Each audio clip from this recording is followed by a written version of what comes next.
They was started at like on the time button. And they, Countdown.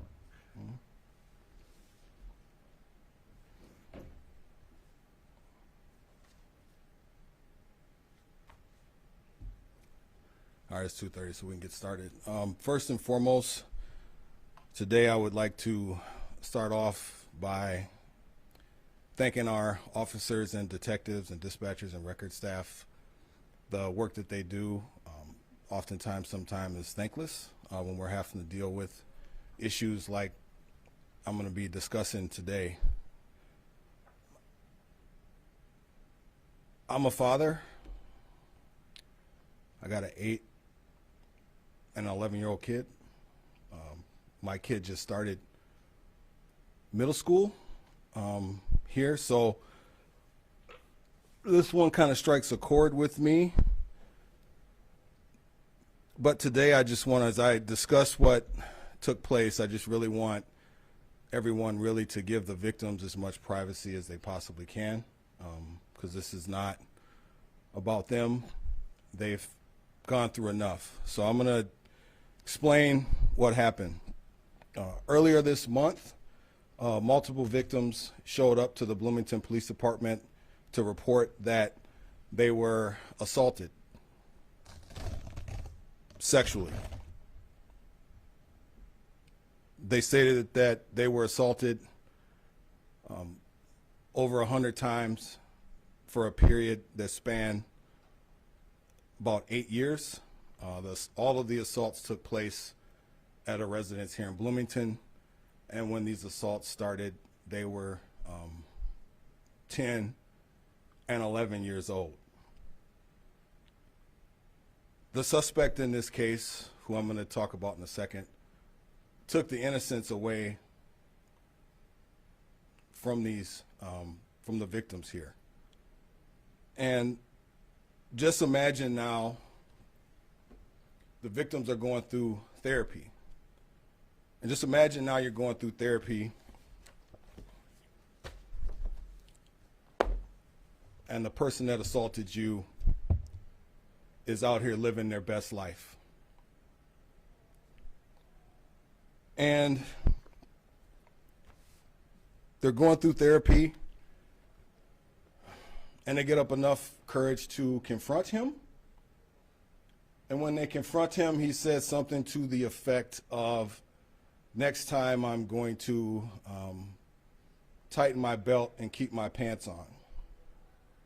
Well, Mr. Alexander Birch, 28, of Richfield, gym teacher. I'm going to do him better. We're going to give him a pair of shorts. We locked him up on August 30th at Fair School in Crystal before he could come into contact with any more students. He was a middle school teacher last year at Plymouth Middle, a trusted position to deal with our kids. And he tells someone who calls him, who was victimized, the next time he's going to keep his pants on. Well, gym teacher, we got some shorts for you.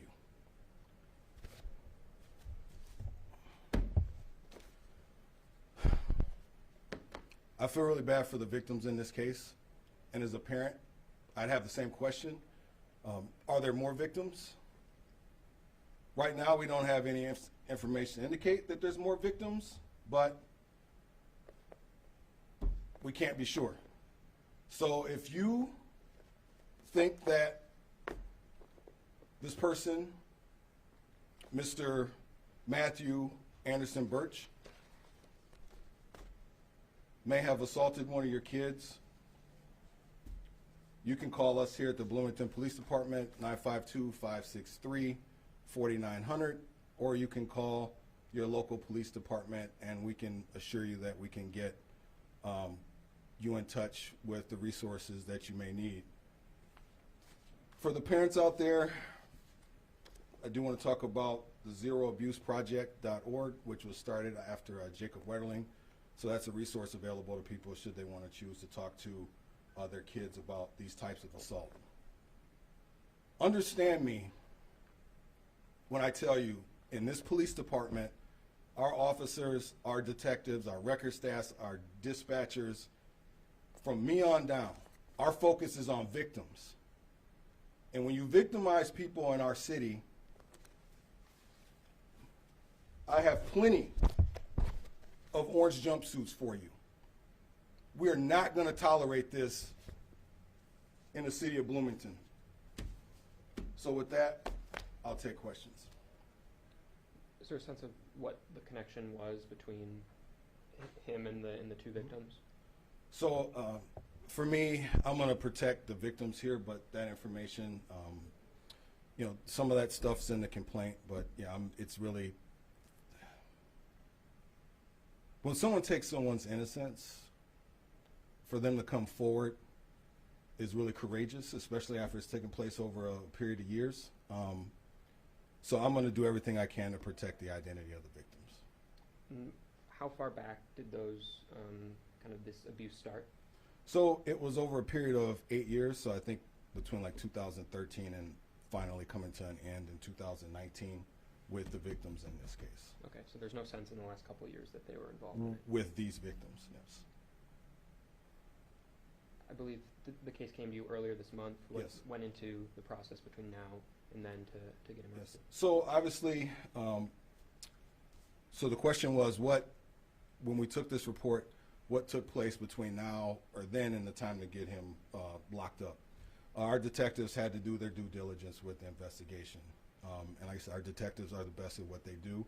And obviously, when you're dealing with someone who is in a sensitive position with kids, we want to make sure that all our I's and T's are dotted. And our investigators, God bless them, who deal with people like this, who commit these acts,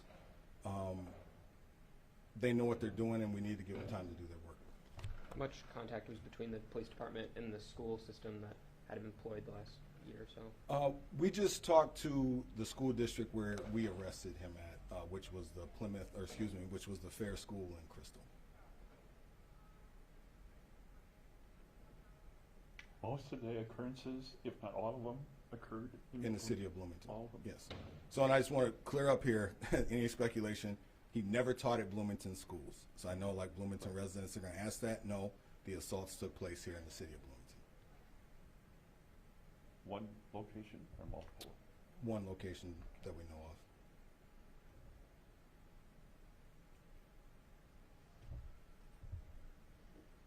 Any other questions? Thank you guys. Oh, go ahead. Do you have the history of where he did teach during those years? So what I have right now before me is he was a teacher. This year he was scheduled to teach at the Fair School in Plymouth. Last year he was an 8th grade teacher at Plymouth Middle School. I don't have his history prior to that. Now I do have his teaching license, and I know he had gotten licensed to teach in 2019. So on his license is public information. You can look that up online. Full-time teacher? Last year, that was my understanding. Do you know what grade or what level? 8th grade was my 8th grade understanding. students, okay. Any other questions? Thank you. And I mean, I would just implore everybody, the victims, let's do what we can to keep not re-traumatizing them. This takes a lot, and I just pray that God restores everything that was taken from them. But let's do our due diligence in trying to protect their identities as much as possible. Thank you for coming out.